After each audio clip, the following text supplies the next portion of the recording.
حبابی احتشام، میں نے آپ کے سامنے قرآن مجید فرقان حمید برہان رشید کی جو آیات مبارکہ پڑھنے کا شرف حاصل کیا ہے، اس میں مخاطب رسول ہیں، مگر حکم جو ہے وہ عام ہے، وہ ساری کائنات کے مومنین کے لیے حکم ہے۔ فرمایا اے میرے رسول، کھاؤ پاکیزہ چیزوں سے اور اچھے اعمال کرو۔ آیت مبارکہ میں عقل حلال کی طرف اشارہ ہے، حلال کمانے حلال کھانے کی طرف اشارہ ہے، اور اچھے اعمال کے متعلق حکم فرمایا گیا ہے۔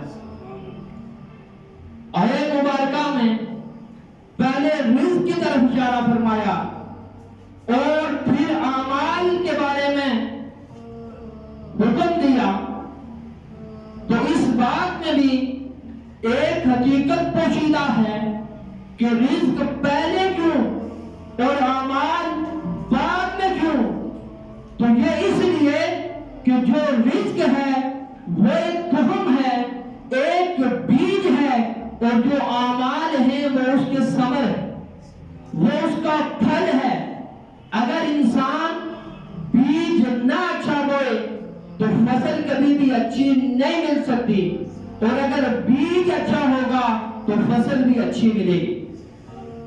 اگر بیج گندم کا بوئے وہ اچھا نہ ہو تو اس کے اعمال اچھے نہیں ہو سکتے، یعنی جو اعمال کا دار و مدار ہے وہ رزق حلال پر ہے۔ اگر رزق حلال کا ہوگا تو اعمال بھی اچھے ہوں گے، اگر رزق حلال کا نہیں ہوگا تو پھر اعمال بھی اچھے نہیں ہوں گے۔ رزق حلال کی اہمیت و افادیت کو سمجھنے کے لیے میں تمہید آپ کے سامنے ذکر کروں تاکہ بات ظاہر ہو جائے کہ مالک کائنات، خالق کائنات نے اس ساری کائنات کو تخلیق فرمایا۔ اس میں 18,000 سے زائد مخلوقات کو اللہ نے بسایا، ان میں سے ہر زیرو چیز کو میرے مالک نے ایک دل بھی عنایت فرمایا کہ جس کے متعلق میرے اور آپ کی آقا علیہ الصلوۃ والسلام نے ارشاد فرمایا کہ انسان کے جسم میں ایک ایسا گوشت کا لوتھڑا ہے کہ اگر وہ ٹھیک ہو تو سارا بدن ٹھیک ہوتا ہے، اور اگر وہ گوشت کا لوتھڑا وہ ٹھیک نہ ہو تو سارے کا سارا بدن خراب ہو جاتا ہے۔ تو انسان کے دل کی کیفیت، انسان کے دل میں ایک سوراخ ہوتا ہے جس کا رخ ملکوت آسمان کی جانب ہوتا ہے، اور باہر دل کے باہر 5 دروازے ہوتے ہیں جن کا رخ عالم محسوسات کی جانب ہوتا ہے، اور عالم محسوسات سے مراد حواس خمسہ ہیں کہ قوت سامع ہے، سماعت کرنے کی قوت ہے، قوت باصرہ ہے،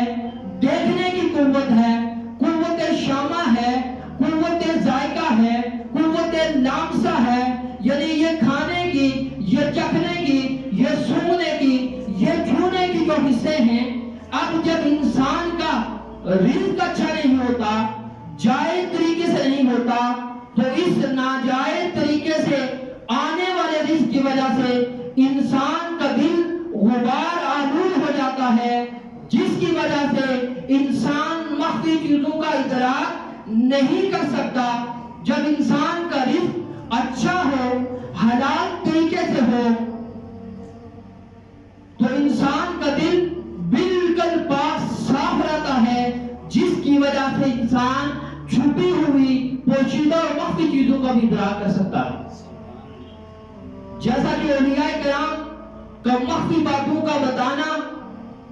اس وجہ سے کہ وہ ادراک کر لیتے ہیں، ان کا دل عقل حلال کی وجہ سے، حلال کھانے کی وجہ سے بالکل پاک و صاف ہوتا ہے۔ اب یہ جو دل ہے یہ آئینے کی مثل ہے۔ اب جو دل میں سوراخ ہے، اس کا روح بھی ملکوت آسمان کی جانب، لوح محفوظ بھی جو ہے وہ بھی آئینے کی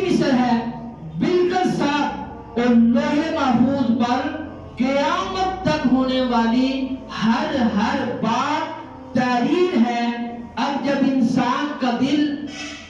انسان کے جو دل کا آئینہ ہے وہ لوح محفوظ کے آئینے کے سامنے آ جاتا ہے تو ایک آئینے میں لکھی ہوئی بات دوسرے آئینے میں نظر آ جاتی ہے۔ تو اللہ والے ہمیں بتا دیتے ہیں لیکن ہم ان باتوں کا ادراک نہیں کر سکتے کیونکہ ہمارے دل صاف نہیں، اس وجہ سے کہ ہمارا رزق اچھا ہے۔